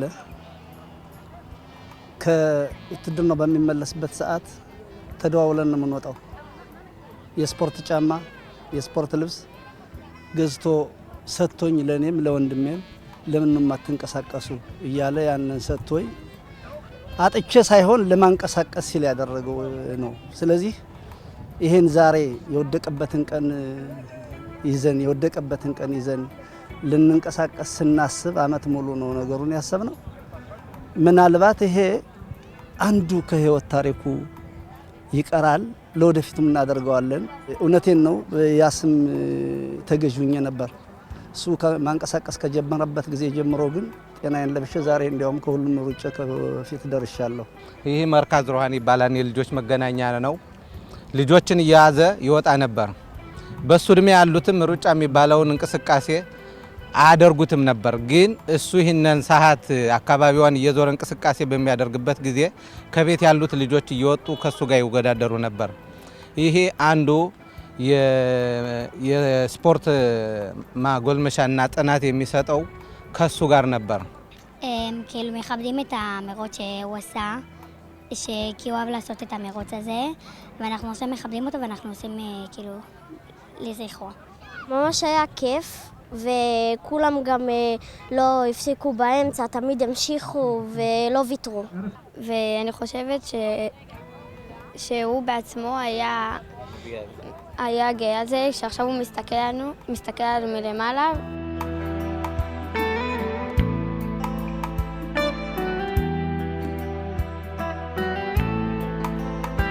በደንብ ይገባቸዋል ልጆችም እሱም ይከታተላቸው ነበር። ከሱ ጋርም ብዙ ልጆች ሲሄዱ ነበር። አንዱ ይሄ ነው የሱን ታሪክ ይዞ የሚቀረው። ሁለተኛ ለሀገሪቱ ሲንበረከክ የአካባቢ ነዋሪዎችም በኢሪያ በኩልም በሃይማኖት መሪዎችም በኩል በሱ ሁኔታ ሀልባቸው ተስጦ ነው የሚኖረው። ይሄ የታሪክ እንቅስቃሴ ለልጆችም ለአባቶችም የታሪክ ምሰሶ ሆኖ ይቀራል ነው የምለው።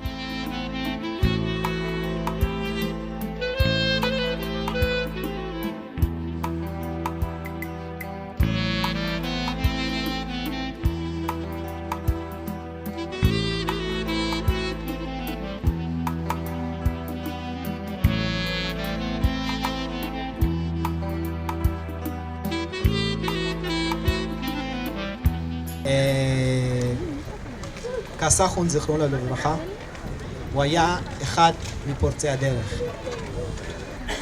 אלה האנשים שאנחנו צריכים ללמוד מהם. በእውነት ልዩ ሰው ነው ዳኒ፣ በጣም ልዩ ሰው ነው። እያንዳንዱ 8 አመት እንደው ከዛ የበለጠ አይደለም እዚህ ነቲቦት የሚኖረው።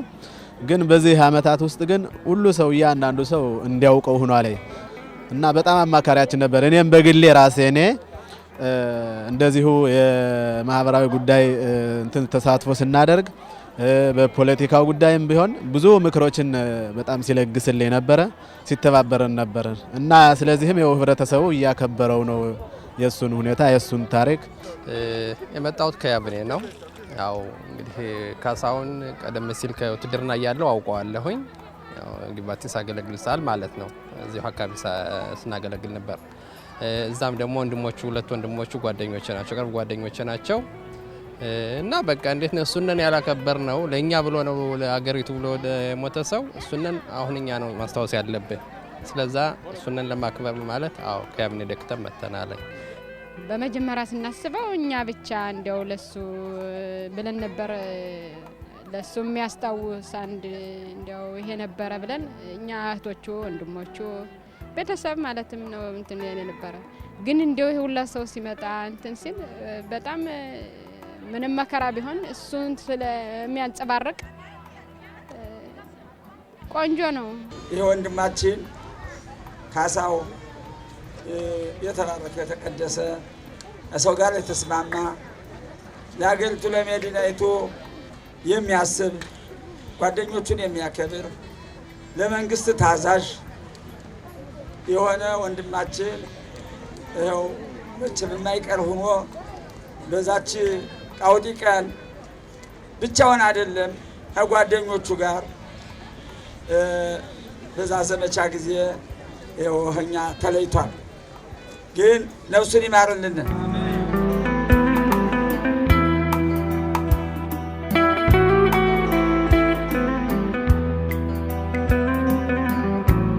ካሃኒትካ ጎራል ሸላኑ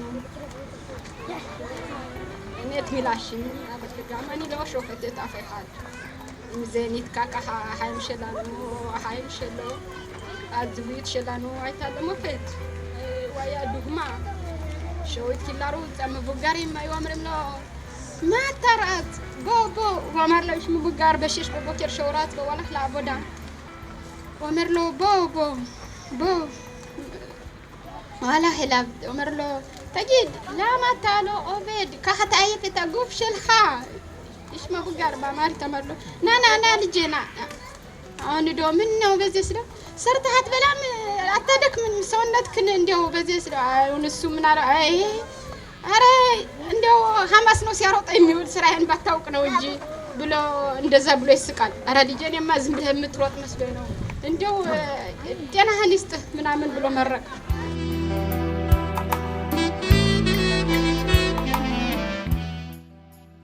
ትልቁ ተስፋችን በዚች ሀገር ላይ በየአመቱ በወደቀበት ቀን ይቹን ልናከብር እንሞክራለን። ይሄ እግዚአብሔር ፍቃድ ቢጨመርበት ነው።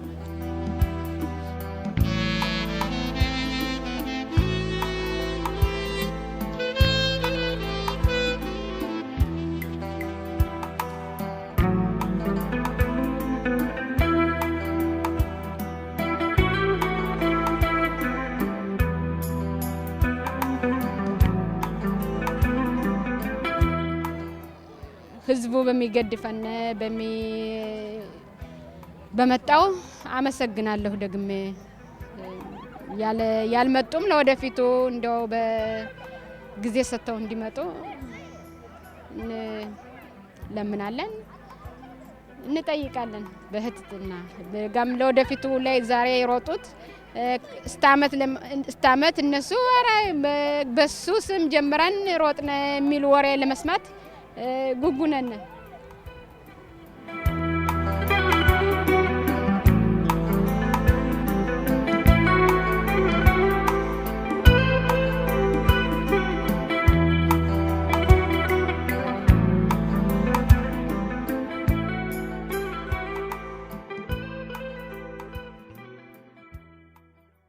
ሪፖርተር እስራኤል ፈቃዱን፣ ፊልማሽ በቃሉ መቆየትና ኤዲተር ራሄል ታከለን አመሰግናለሁ።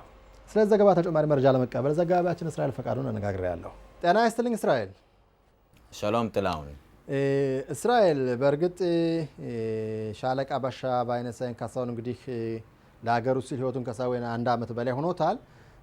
ግን የቤተሰቦችን ስሜት ከቅርብ ስታይ ባለቤቱን፣ ልጆቹንና እህት ወንድሞችን እንዲሁም የቅርብ ዘመድ ጓደኞችን ቢሆን ሀዘኑ አሁንም ጊዜን ጊዜ ሲገፋው ከሀዘኑ የወጡ መስሎ ይታያል ወይስ አሁንም እዛ ውስጥ ናቸው እንዳዘኑ ናቸው ውስጣቸው እንደተጎዳን? እንዴት አያቸው? ስሜታቸው እንዴት ነው የምትገልጸው?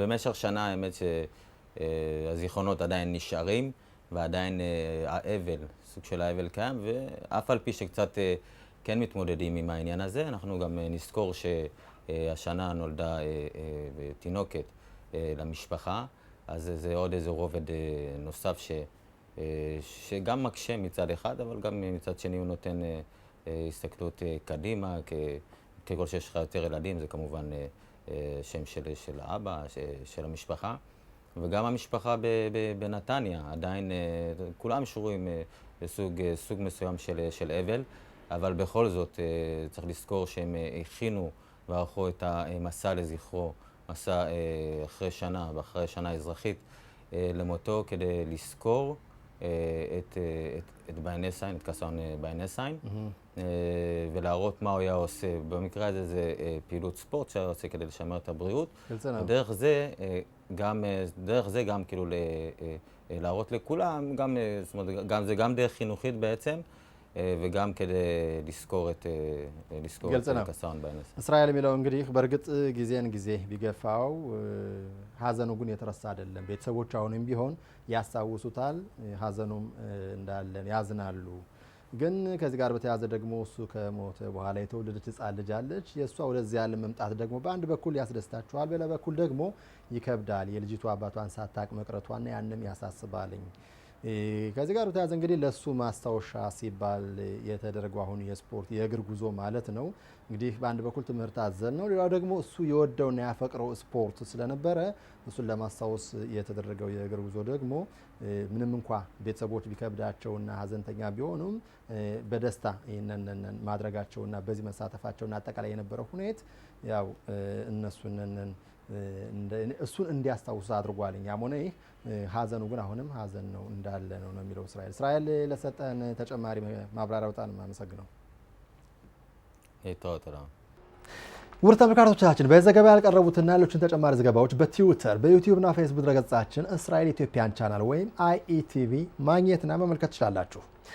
ዝግጅታችን እንደቀጠለ ነው። በቀሪዎቹ ዝግጅቶች የሚጠብቀን ከመጪው ሳምንት ማዕከላዊና ሰፋ ያለ ዘገባ በከፊል ይኖረናል።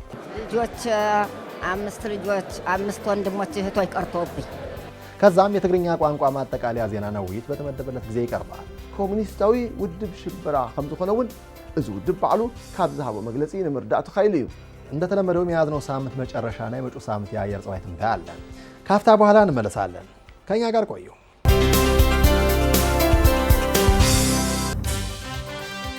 የወቅታዊ ዜና ክፍለ ጊዜ። በዚህ ዝግጅት በአገር ውስጥም ሆነ በውጭ የሚከሰቱትን አበይት ዜናዎች፣ የቀድሞ የእስራኤል ጦር ኃይሎች ኤታማዦር ሹም ባለፈው የእስራኤል ብሔራዊ ምርጫ በተለያዩ ትኩስ ገጠመኞች ላይ ያተኮሩ ውይይቶች፣ በውጤቱ ባለመስማማታቸውም ሊሆን ይችላል። ኢትዮጵያ ለኛ ኩራት ነች በሚሉ የህብረተሰባችን ተጨባጭ ሁኔታ የሚያሳዩ የተለያዩ ዘገባዎች፣ ምንም እኛንን ትክክሉ ያየንም የለም። ሐኪም ቤት ሲሄዱ እንዳይነ ስውር አይን እያላቸው እጅግር እያላቸው እንግዲህ ያልነበረው በቆሽ ባለ ቦታ ምኖር በአገር ውስጥም ሆነ በውጭ ይበልጥ ትኩረት በተደረገባቸው የስፖርት ዜናዎች አሁን በእያንዳንዱ ምድብ ሁለት ሀገሮች ሲያልፉ እንዲሁም የአየር ጸባይ ትንበያን ያካተተ በአማርኛና በትግርኛ ቋንቋ የሚቀርብ አልሚና ተባይሉ ሲያሰው ተመደበጀት ይህ ዝግጅት ዘወትር እሁድ፣ ማክሰኞና ሐሙስ ማታ 9 ሰዓት ላይ ይቀርባል። የወቅታዊ ዜና ክፍለ ጊዜ።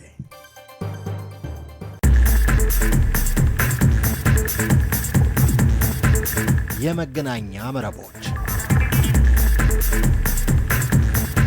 የሩቁን ከቅርብ የሚያሳዩ ለዘመናት የተራራቁትን የሚያገናኙ የተረሱትን በአዲስ መልክ የሚያስታውሱ ከፊሎቹ አስደሳቾች፣ ከፊሎቹ አሳዛኞች፣ ከፊሎቹ ትምህርት አዘሎች እያንዳንዱ የፈለገውን ለሌሎች የሚያካፍልበት የመገናኛ መረቦች ናቸው። ይህ ዝግጅት ዘወትር ዓርብ ከቀትር በኋላ 5 ሰዓት ተኩል ላይ እንደገና በድጋሚ ቅዳሜ ከቀትር በኋላ 5 ሰዓት ተኩል ላይ ይቀርባል። የመገናኛ መረቦች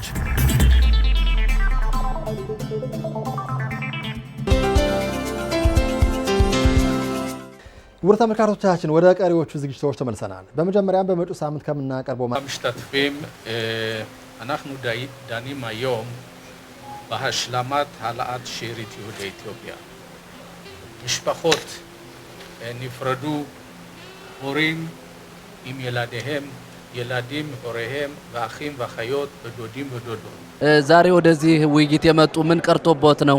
ልጆች 5 ልጆች 5 ወንድሞች እህቶች ቀርተውብኝ አንድ ሰው የኔ የመጣልኝ የለም። እኔ ሁልጊዜ በልቅሶ ላይ ሁልጊዜ ባዘን ላይ እህቴ ሙታ አባት እናት ተቀምጧት እኔ እህቷ ተቀብዬ የቀበርኳት። ወደዚህ እንድትመጣ ያደረገ ምክንያቱ ምንድን ነው? እናቴና ትንሽ ወንድሞች አሉ ከኢትዮጵያ፣ እነሱን ለማሰቀል ፈልጌ ነው።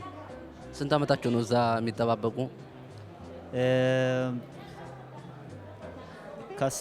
ከ15 የበለጠ እናቴን ኪሎ ከሁለት ዓመት በኋላ ኪሎ አይቻት አላውቅም። ኪሎ እኔ ኪሎ כל הקשר שלי זה רק תמונות, פוטו וסלק ብቻ. ישנם 7,000 איש שנדחו. לכל אחד הוא, תאמין לי, קורע לב.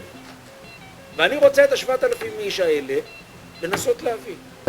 በውይይቱ እንደሰሙት ብዙዎቹ ይምጡ የሚሉ አመለካከት ያላቸው ሰዎች ናቸው። ምን አይነት ስሜት ተሰማዎት? ይምጡ ለሚሉት አመለካከት በጣም ደስተኛ ሆኛለሁ። ዛሬ ደስተኛ ሆኛለሁ። ፈፍጣሚ አድርስልኝ ነው ምረው። ተፈጣሚ አድርስልኝ። እግዚአብሔር ደግሞ መጣው ተቻ ሀገር ገብቶ አይን ላይ የምታይ ይሁን ተወንድሞቼ ጋር ተልጄ ጋር 15 ዓመት የተለያየሁ እና ተቻ ሀገር ገብቶ አይናቸውን ለማየት ያብቃኝ ነው የምለው እኔ። የዛሬው ውሳኔ ጥሩ ነው። ይምጡ የሚሉ ብዙ ሰዎች አብዛኛው ሰምቻለሁ። ፍጻሜው ቢያምር ተደስቻለሁ። መጨረሻውን ያሳምር እግዚአብሔር ብዬ ነው የምመኝ። የቀሩትን ወገኖቻችን በማስመልከት ለመጀመሪያ ጊዜ በክነሴት የአልያና ቅሊጣ ኮሚቴ ከአገር አስተዳደር ኮሚቴ ጋር በመተባበር ስብሰባ አድርጎ ነበር። ልዩና ታሪካዊ ውሳኔ አስተላልፈዋል። በወቅቱ አጠር ያለ ዘገባ ማቅረባችን የሚታወስ ነው። በሚቀጥለው ሳምንት ደግሞ በሰፊው እንዘግባለን። ውድ ተመልካቾቻችን አሁን ደግሞ የሳምንቱ የትግርኛ ቋንቋ አጠቃላይ ዜናና ወቅታዊውን ተጨባጭ ሁኔታ በማስመልከት ውይይት በላከ ብርሃን ይስሐቅ።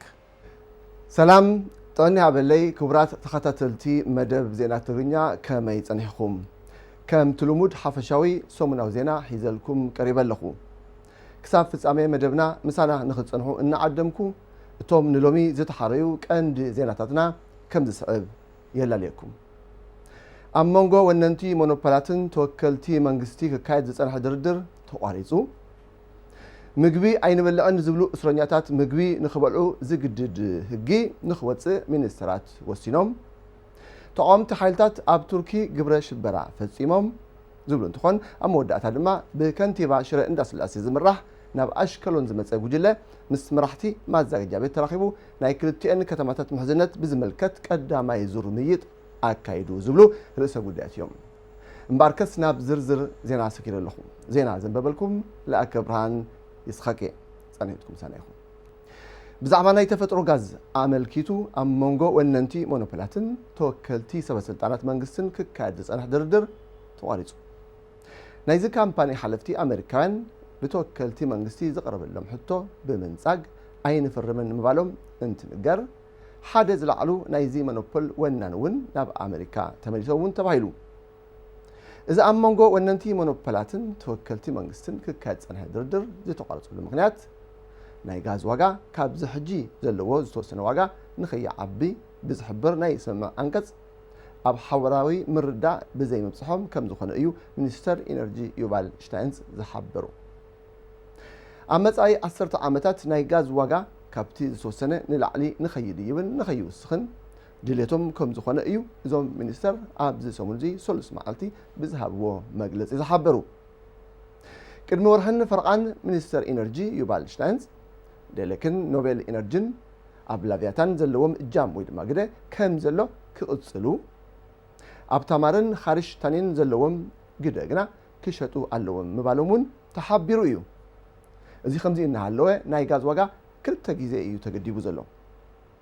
ናይ ጋዝ ዋጋ ኣብ ዓዲ ውሽጢ $5.50 50 ሳንቲምን ማለት እዩ ንክኸውን ናብ ወፃኢ ዝሽየጥ ጋዝ እውን እንተኾነ ኣብ ውሽጢ ዓዲ ካብ ዝሽየጥ ዋጋ ዝለዓለ ንኸይኸውን ገደብ ተገይሩሉ ኣሎ። ናይ እስራኤል ብሔራዊ ባንኪ ዋና መካየዲ ስራሕ ወይዘሪት ክራኒት ብሎግ ብመንግስቲ ዝቐረበ መደብ ከም ዝድግፋ ድሕሪ ምግላፀን እዘን ሞኖፖላት ንምቁፃር ዘኽእል ኣሰራርሓ ናይ ምፍጣር ኣድላይነት እውን ሓቢረን።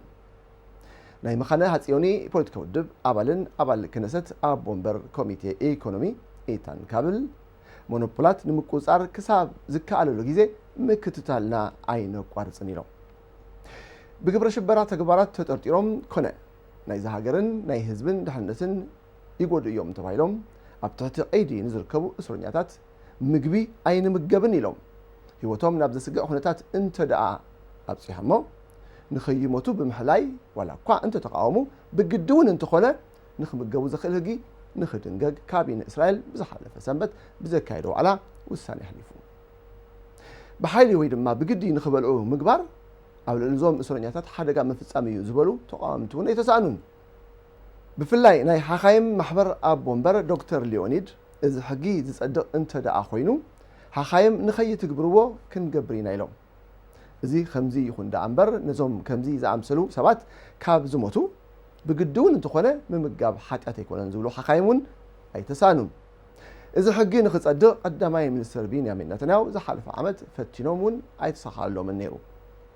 እስረኛታት ምግቢ ኣይንምገብን ዝብልሉ ዋና ምክንያት ካብቲ ማእሰርቲ ንምውፃእ እዩ ዝብሉ ወገናት ድማ ብዙሓት እዮም። ናይዞም እስረኛታት ፈሊጥ መንግስቲ እዞም እስረኛታት ኣብ ቤት ማእሰርቲ እንተለዉ ንኸይሞቱ ብምፍራሕ ክለቀና እዩ ባህልቲ እዮም። ተኸታተልቲ መደብና ናብቲ ሳልሳይ ርእሰ ጉዳይ ሰጊረ ኣለኹ።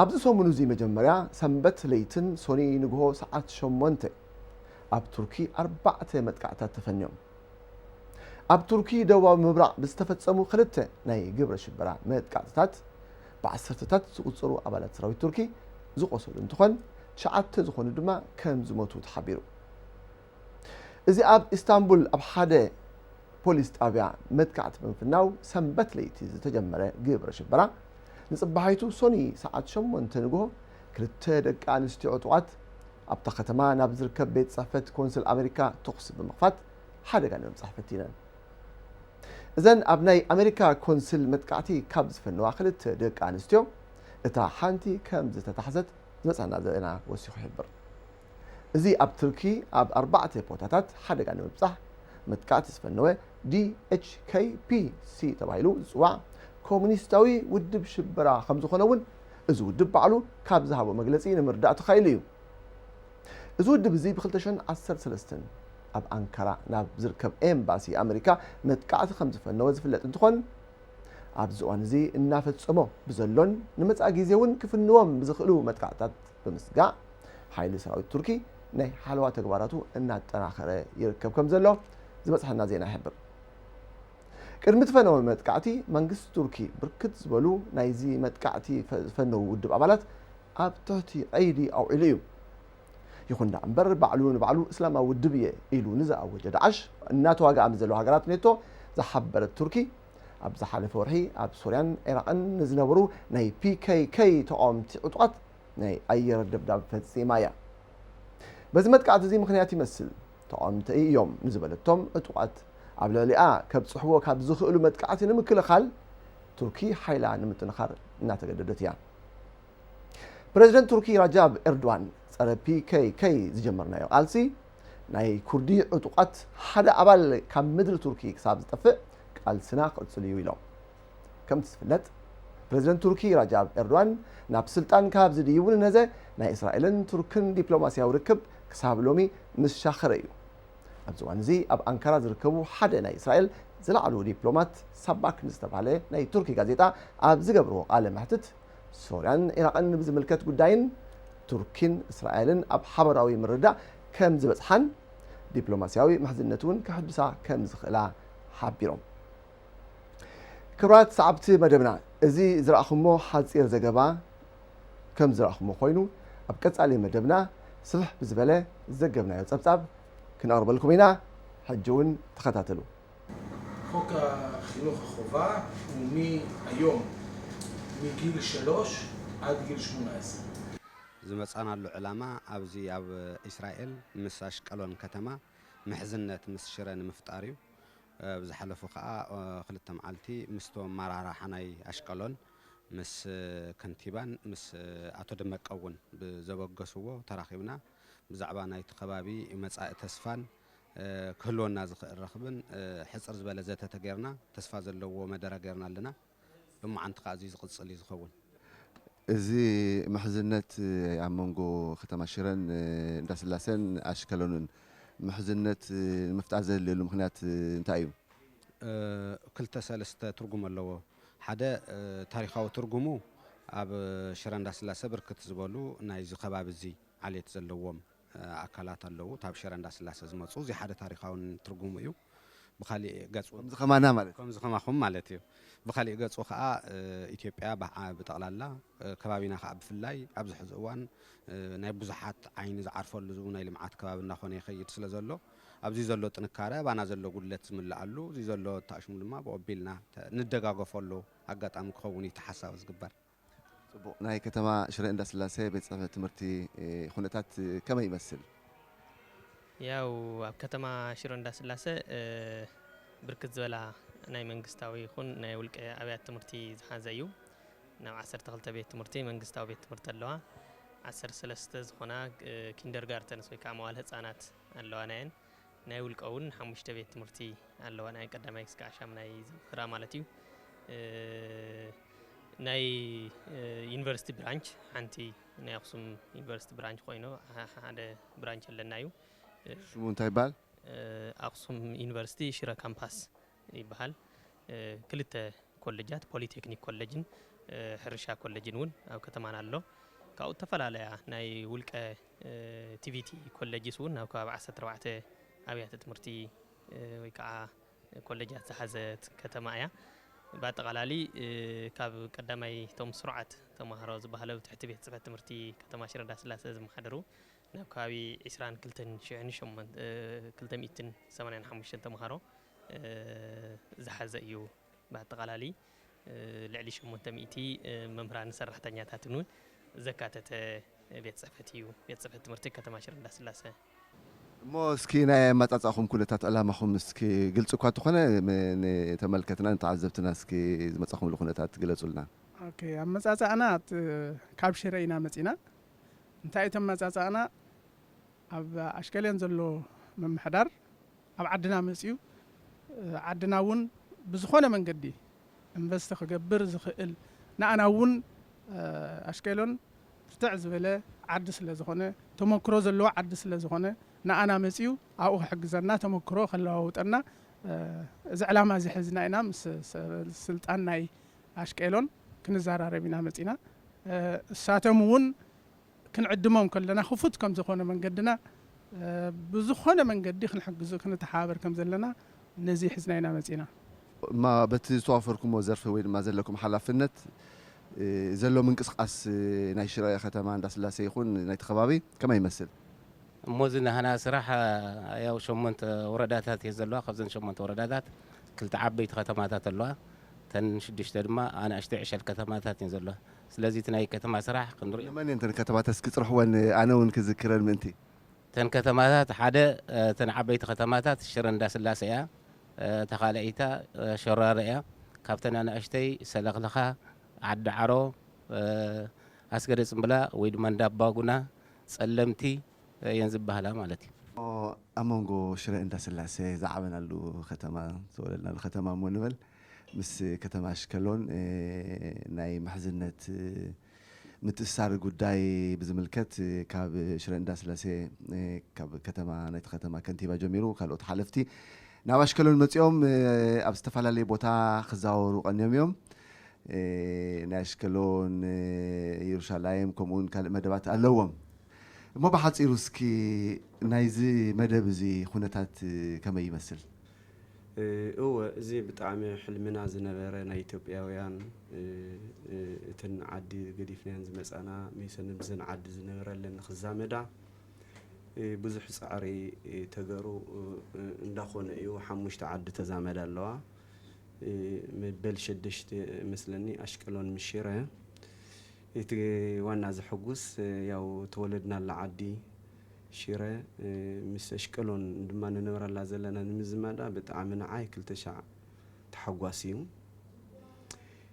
እወ መጽኦም ኣለዉ ተሻራሽሮም ኣሽቀሎን ሪኦማ ተዛዊሮም ኣብ ካልእ ቦታታት ወሲድና ተዘጋጅን ኣና ቀኒና ናይ 3 ወርሒ ዝግጅት ገርና ኢና ብጣዕሚ ተሓጒሶም ብጣዕሚ ፎትዮም እቲ ህዝቢ ፎትዮም ኢትዮጵያውያን ኣብ ዘለውና ረኺብናዮም ጽባሕ ረውዕ ናይ ምፍርራም ምስቲ ከንቲባ ናይ ኣሽቀሎን ከንቲባ ናይ ሽረን ናይ ምፍርራም ክገብሩ እዮም እወ ብጣዕሚ ደስ እንዳበለና እዩ ንቕጽል ይኹን እዚ ምፍርራም ጥራይን ኮነ ድማ ምስ ተፈራረምና ቀጻሊ ክኸውን ኣለዎ ሓንቲ ሓደ ዓድታት ኣለዋ ምስ ተፈራረሙ ስቂሉ ዝድቅስ ወይ ምንም ነገር ዘይግበር ግዜታት ዓድታት ኣለዋ እዚ ናይ ሽረ ዓድና ግን የግዲ ኣብ ዘለና ኢትዮጵያውያን በተለይ ካብቲ ቦታታት ንሱ ዝመጻና ቀጻሊ ክንገብሮ ኣለና ቀጻሊ ዝገብሮ ክንከይድ ሓደ ናይ ንግዲ ወይ ናይ ሓደ ነገራት ኣብኡ ኸይድና ከፊትና ክነጸናንዖ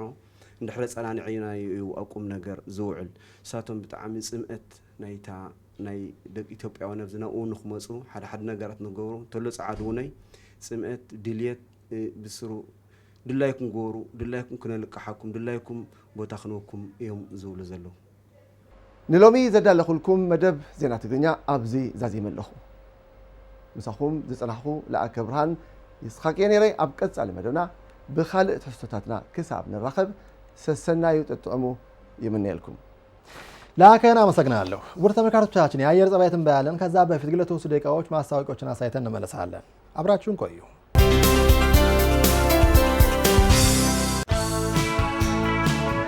ይስጥልኝ ውድ ተመልካቾቻችን፣ ሀገራችን እንወቅ የሚል ተወዳጅ ፕሮግራማችን አሁን ጀመረ። ይህ ፕሮግራም 3ኛ ዓመቱን እያከበረ ነው።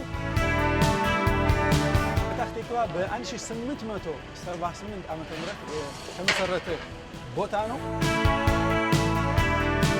ኪቡትዝ ሩኻማ በጣም ያበበና ደስ የሚል ነጌብ ሰሜን ነጌብ የሚገኝ ኪቡትዝ ነው። በዛሬው ሳምንት የምናስጎበኛችሁ ሪሾን ለጽዮን የተባለ ከተማ እስራኤልን እንደገና ከ2000 ዓመት በኋላ መጥተው ለመመስረት በጣም ጉጉቱ ስለነበራቸው ለመጀመሪያ ጊዜ ሪሾን ለጽዮን የዕብራይስጥ ትምህርት ቤት ተብሎ ተሰይሞ ይከፈታል ማለት ነው። ይሄም በ1888 ዓመተ ምህረት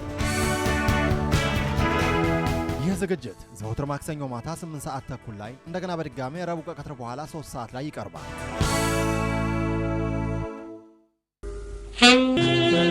እናቴ 10 ዓመት ከጠበቀች በኋላ አይመጡም የሚል ወረቀት ስለሰጧት በዛ ያን ወረቀት አይታ ወር አልቀሳ ከወር በኋላ በዲካዮን ሆና በቲፖል ብሪው ታነፈሽ ነው ያለች። አሁን ታማኝ ያለች። ብዙ ጭንቀት አለ። እናቴ እዚህ ታለቅሳለች፣ አጎቶች እዚህ ያለቅሳሉ። እህቴ ሙታ አባት እናት ተቀምጧት እኔ እህቷ ተቀምዬ አየሊንክ እንደሚባሉ የሙት ልጆች አለሙክ እንደ ልጆች እናት የላቸው አባት የላቸው የሙት ልጆች በጎንደር ከተማ ህበት ነው ስለቀሩ ሞት ነው የጨረሳቸው። ምንም ለማድረግ አንችልም። הבעיה היא לא בעיה ששייכת לבירוקרטיה ולא בעיה ששייכת למשרד אחר, הבעיה היא בעיה של גזענות. אם צבעם היה צבע אחר הם היו פה. ይህ ዘገባ የፊታችን ዓርብ ከምሽቱ 6 ሰዓት ላይ እንደገና በድጋሚ 9 ሰዓት ሻባት ለሚጠብቁ ተመልካቾች ቅዳሜ ማታ 8 ሰዓት ተኩል ላይ ይቀርባል። ከማስታወቂያዎች በኋላ ተመልሰናል። ዝግጅታችን ከመጨረሳችን በፊት እንደተለመደው የያዝነው ሳምንት መጨረሻና የመጪው ሳምንት የአየር ጸባይ ትንበያ ይመስላል።